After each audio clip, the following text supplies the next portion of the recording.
it is time once again to destroy all of our TBRs.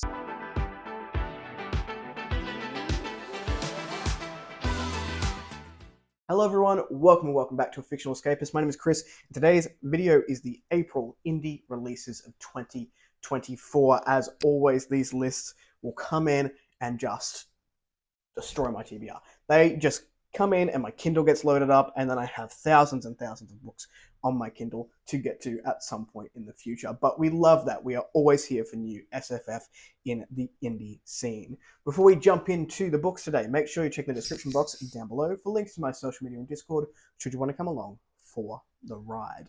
Now, this is a pretty big list for the month of April, so we are just going to jump into it. As always, remember these lists do not come from me. This one comes from Rob J. Hayes over on his blog, which will be linked down below. If you have an indie release coming out later in the year, make sure this blog is on your radar because he puts them all on there. I read them out on here, and it's just a good space for me to buy your books. Let's face it, it's just me buying everyone's books when I see them on these lists. But without further ado, let's jump in. On April 1st, we had Rites of Passage. This is an inner circle novel by M.D. Presley. This is urban fantasy / cozy fantasy. And it says, Corbin James has never been so lost. Able to douse since a kid, he's adept at finding missing things. But after weeks on the run from the FBI, the teen's luck has finally run dry. Enter the enigmatic? Didn't pronounce that word correctly, but what's new here on the channel? Mister with a tempting find, an enchanter who has disappeared inside the mysterious Harmon house. Recruited into a reluctant crew of motley magicians, Corbin only has days to navigate their shifting loyalties to earn his freedom by entering the inner circle. Lucky for him, he's got his trusty dowsing rod, a defaced 50-cent piece, and enchanted iPod. Well, look, we've all had an enchanted iPod that went a little bit on the fritz, but this sounds like a lot of fun. On April 2nd, we have one of my anticipated releases, even though I've not read the second book. This is the third installment of The Ranger of the Titan Wilds by J.D. Rizal, titled The Hidden Guardian. This is epic fantasy and sword and sorcery. I really like the first book, The Last Guardian. Looking forward to picking up The Last Ranger, I think the first book was. Looking forward to picking up the second book, and eventually when this one comes to me from the Kickstarter, it will look lovely with the other two on the shelves. But this is a book 3, so we will need to move on from there. And also, I don't want to read it selfishly because I want to go in fairly blind to the sequels. Also on April 2nd, we have another series continuation, this time by Jonathan Weiss. This is Blazing Flux, the Flux Catastrophe book number 2, a series that I'm very interested in, and I love these orange covers. Once again, book 2, we're going to have to move on from there. I apologize to anyone who wants to hear these blurbs, but go ahead and check the blog out, which will be down below, as always, so you can go ahead and do that. On the 2nd of April, so another one for April 2nd, we have Speak the Ocean by Rebecca Enzor, and this is a sci fantasy with a delightful blue cover. When the mermaid performance at Oceansea Marine Park turned violent and attacked their handlers, it's Finn Jarvis's job to euthanize them. The work is dangerous and he botches his latest assignment, causing the death of 2 additional and expensive mer. His dream of becoming a superstar trainer seems lost until a newly caught mermaid offers him the opportunity to prove himself. Aerie isn't just any mermaid. She's an ocean princess that has been ripped from her home. She doesn't know what the land folk want from her, but she's determined to learn air words and find out. Alone and voiceless, she watches as the other merfolk are broken into submission, but Aerie refuses to be subjugated. To avoid the fate of Oceance's other mer and eventually make it home, she needs to make the crowds love her as something more than entertainment. While Finn trains Aerie in her routine, she teaches herself English. Finn has always seen the mer as ruthless aquatic predators, but Aerie seems more human than fish. Soon he finds himself breaking the #1 rule at Oceansea. I'm going to pronounce that incorrectly the entire time. The irony of that also being pronounced incorrectly is not lost on me. Never humanize the mer. Finn's awe-inspiring routine breaks too many rules, and he's soon fired with a new trainer taking over Aerie's show. One that will do whatever it takes to break and silence her. Finn needs to free Aerie before she's broken or killed by her new trainer, or snaps and kills the new trainer herself. To do that, he'll have to launch a campaign to take down one of the most popular attractions in the world, turn his back on his closest friend and family, and protect Aerie from ever being captured again. Also, on the 2nd of April, we had Death of a Guildmaster. This is Revivum. Sorry to the author. I'm so sorry. Number 3 by Patch. And this is sci fantasy / lit RPG. There is a giant cat in the back of this cover, and I'm very interested in what's happening here. And it's also like green, and I love green. So there's that. But it's a book 3, so we'll have to move on from there. Then on the 3rd of April, we had Beastcall. This is a novella by Caden Love, author of The Elegy of a Fragmented Vineyard, which came out earlier this year. This is a Paladins of the Harvest novella. This is epic fantasy, sword, and sorcery. It says, will a beast hunter continue his work now that he can hear the cries of his victims? Organ transplants are used to grant people with unforeseen power, changing politics and humankind forever. The continent is split as its people are on the brink of war over this controversial new practice.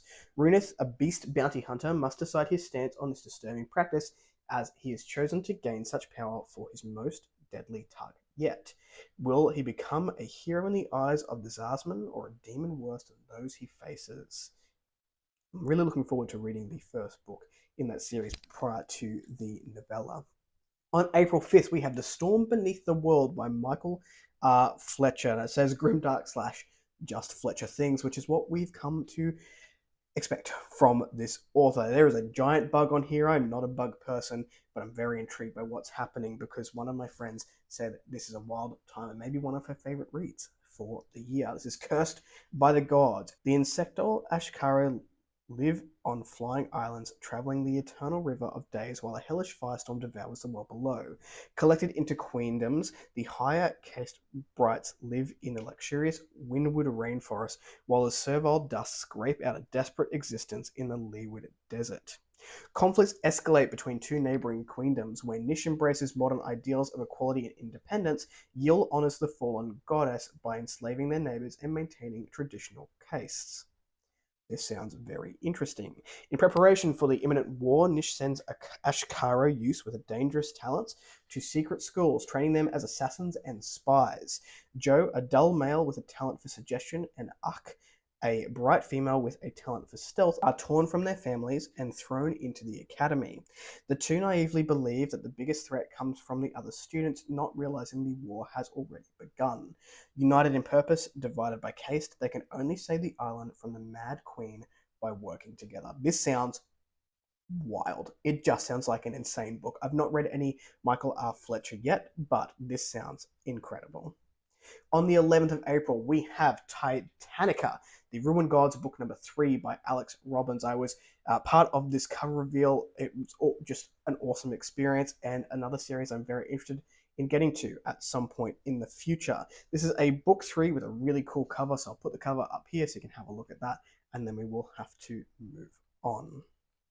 Also, on the 11th of April, we've got another series that I really need to get to at some point. This is a book 9 by Matt Larkin. This is called The Eyes of Athene. This is the Tapestry of Fate, book 9, and again, just another incredible cover. I would love to have these books on my bookshelf one day because they all just look so good, but I will definitely need more shelves for that to happen.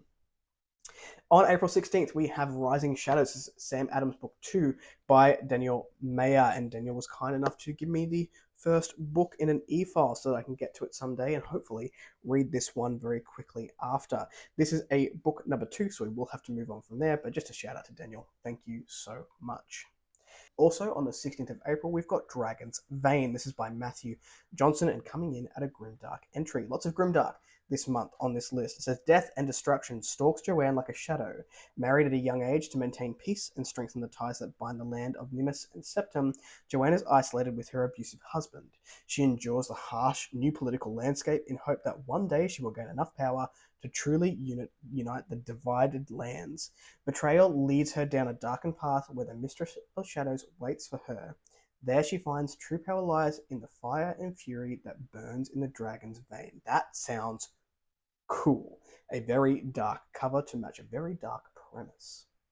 On the 19th of April, we've got Gates of Sorrow. This is the Aurelian Gates book 2 by J.E. Hannaford. And again, another gorgeous cover. J.E. Hannaford knows how to pick the cover artists that do these because all of her books are just beautiful.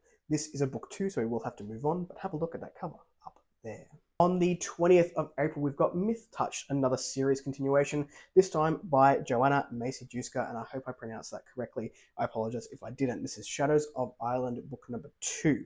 I remember being quite captivated by book number 1, the cover, and this is no exception. Again, green. I'm a sucker for green. I have Joanna's first series. I'm not sure if it's a debut series, but I have another series of hers on my TBR to try and get to this year, which will be followed up hopefully by this series here, but it's a book 2, so we'll need to move on. Another one of my anticipated releases for the year is coming out on April 23rd. That is The Crimson Court by Brendan Noble. This is the Realm Reachers, book number 1. This is epic fantasy / Gaslamp. Spirits haunt the realm of Zacchaeus. Flee them, fight them, or wield them, but they bow to no master. The upstart matriarch of a fallen house, Cassia Nizic, has sworn to destroy the elusive Crimson Court, who assassinated her father. They are near immortal, wielding the spirits that once ended civilization a millennium ago. But she is a reacher of the realm of death, their worst fear. But to kill her deceitful foes, first she must find them. Cassia travels to the capital seeking allies either brave or foolish enough to help her infiltrate the Crimson elites. Whether spirit hunter, princess, or thief, though, everyone has a hidden agenda, and those with the widest smiles hold daggers behind their back. This book sounds incredible. The cover is fantastic. It is so eye-catching, and I cannot wait to get to it. On the 25th of April, we've got a new series coming out to us by Caroline Barnard Smith, and this is the Obsidian Druid, the Age of Athene, book number 1, and this is in the epic fantasy realm. 3 monstrous Tumari escaped the labyrinth dungeon beneath the sea. 1 ripped apart the frozen homeland of the Israi, staining the ice crimson with their blood. 1 blundered its way into the ancient forest of Nemed, and 1 rose in the city of Amoria, crushing buildings and bone beneath its great webbed feet. Only Dua, the ageless High Lord of the city, knows the truth behind the creature's wanton destruction, and he hasn't trusted anyone with his secret for over 100 years. Gwyn, a moon-blessed Asrai with the ability to freeze flesh, arrives in Amoria, determined to raise an army against the man who slaughtered her family.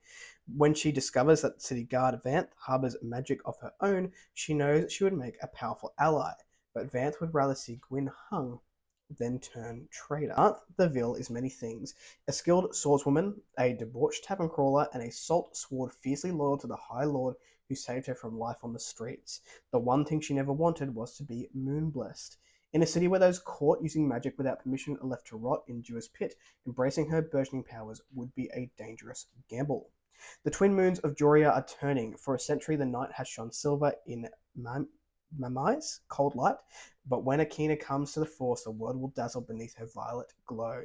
The changing of the moons heralds a time of unrest and upheaval, and Vanth has a devastating decision to make. That sounds awesome. That one's definitely going on my radar, and the cover is a beautiful, beautiful purple as well.